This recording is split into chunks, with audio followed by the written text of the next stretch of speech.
For today's research mission, I find myself returning once again to the Rotten Vale. This is a place of death, a place of decay, the final resting place for so many countless wyverns, and even more than a few elder dragons. But the more time I spend here, the more I understand that this Rotten Vale can also be strangely, darkly beautiful.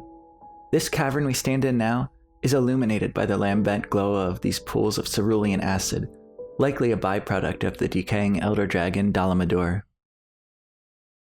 Traveling deeper into the Vale, we can witness an eerie red light, which leaks down from the surface, cutting through the effluvial haze in crepuscular rays, a breathtaking display of natural beauty. You see, it's human nature to fear what we don't understand. It is often the case that this fear of the unknown is a healthy evolutionary adaptation for our species.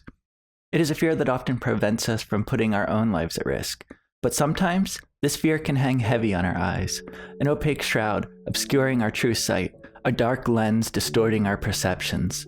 Lost in our own terror, we often fail to appreciate the natural beauty all around us, the breathtaking diversity of life we find in this new world. When I first began my research into this dark underground realm known as the Rotten Vale, I heard reports of an undead monster lurking in its deepest caverns. A terrifying vampiric creature, decaying flesh draped over the animated skeletal remains of an ancient elder dragon. I heard this creature referred to by hunters as a zombie, a ghoul, even a necromancer. They told me that the beast in these caverns was unnatural, evil, that it killed on sight, draining the life essence from those foolish enough to journey into the depths of the Rotten Vale. These reports of an undead elder dragon are inaccurate. Fear had clouded the judgment of those early explorers who first braved the Rotten Vale. My name is Strawfoot, and this is the Vaal Hazak.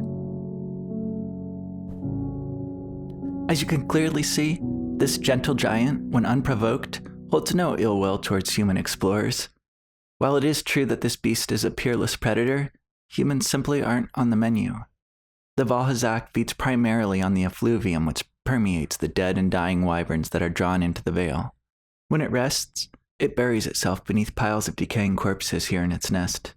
The hook-like spines covering Vaal Hazak's body catch torn fragments of flesh and hide, decaying on the cavern floor, shrouding the elder dragon in a mantle of the dead.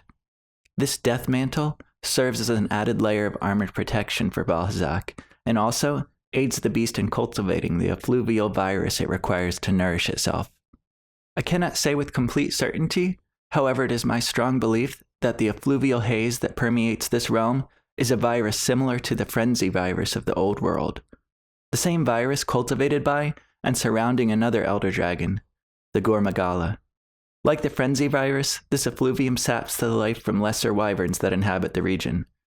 The effluvium has withered and deformed the bodies of these gyros, leaving them as little more than walking husks.